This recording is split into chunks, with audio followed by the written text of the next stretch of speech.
लेकिन विशुद्ध ज्ञान ही मोक्ष की प्राप्ति करा सकता है। शंकर आचार्य ने कर्म तथा ज्ञान को भिन्न माना है। उनके अनुसार कर्म में विद्या का अभाव है। शंकर आचार्य ने मोक्ष प्राप्ति के लिए 4 साधनों से युक्त होने का आदेश दिया है। पहला जो मैं बता दूं आपको, मोक्ष की आकांक्षा रखने वालों के नित्य तथा अनित्य का बोध होना आवश्यक है। दूसरा मैं बता दूं आपको, व्यक्ति को समस्त भोगों की इच्छाओं से विरत हो जाना चाहिए। तीसरा मैं बता दूं आपको, व्यक्ति को मन तथा इंद्रियों पर संयम और नियंत्रण रखना चाहिए। वेदांत में श्रद्धा रखनी चाहिए। चित्त को ज्ञान प्राप्ति के लिए लगाना चाहिए। व्यक्ति को सभी प्रकार के वातावरण को सहने की क्षमता होनी चाहिए। चौथा मैं बता दूं आपको, निषिद्ध कार्यों से विरत होना चाहिए। कहा गया है कि शंकर आचार्य ने निर्देश दिया है कि साधनों से युक्त आकांक्षी को ब्रह्मा ज्ञानी गुरु से दीक्षा लेनी चाहिए। गुरु की प्राप्ति के बिना ज्ञान प्राप्ति असंभव है। गुरु के द्वारा मोक्षार्थी के मन में अहम ब्रह्मस्मृति का भाव उत्पन्न होता है। इसी भाव के उत्पन्न होने के बाद मोक्षार्थी तत्व के ध्यान में लीन हो जाता है। इसी अवस्था को उन्होंने निदिध्यासन कहा है। इससे अविद्या का नाश होता है और ब्रह्म प्रकाशित हो उठता है। यही मोक्ष की अवस्था है। मोक्ष की अवस्था प्राप्त करने पर व्यक्ति जीवन मृत्यु के चक्र से मुक्त हो जाता है।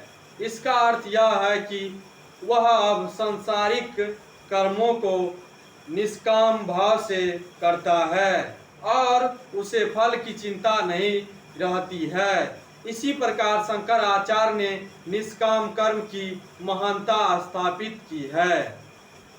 अद्वैत दर्शन जो मैं बता दूं आपको, शंकर आचार्य का अद्वैतवाद वेदांत दर्शन पर आधारित है।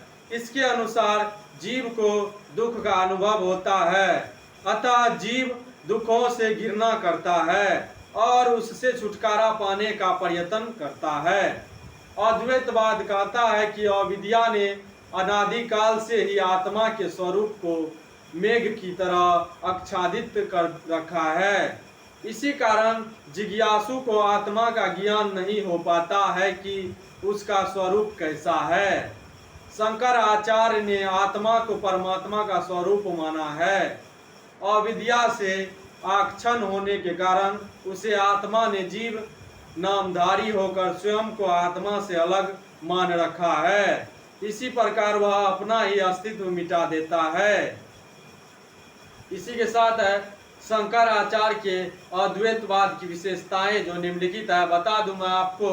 वह पहला है, शंकर आचार्य ने विवेकपूर्ण चूड़ामणि में बताया है कि ब्रह्मा सत्य और जगन्नाथ्य जीवों और ब्रह्मदेव नापर अर्थात ब्रह्मा सत्य है, संसार मिथ्या है और जीव ब्रह्मा है, दूसरा नहीं। इसका तात्पर्य है कि अद्वैत दर्शन के अनुसार ब्रह्मा की अद्वैत तत्व है।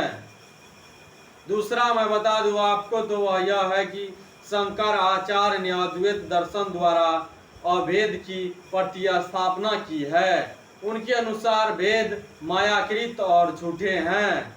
तीसरा मैं बता दूं आपको तो वह यह है, अद्वैतवाद है जो मोक्ष अवस्था में माया नहीं रहती, केवल अद्वितीय ब्रह्मा की ही रहता है। और चौथा मैं बता दूं आपको तो वह यह है कि शंकर आचार्य के वेदांत में जीव और परमात्मा का ब्रह्मा का स्वरूप बिल्कुल स्पष्ट हो जाता है और उनके अनुसार ब्रह्मा ज्ञान होने पर जीवन काल में ही जीव की मुक्ति हो जाती है।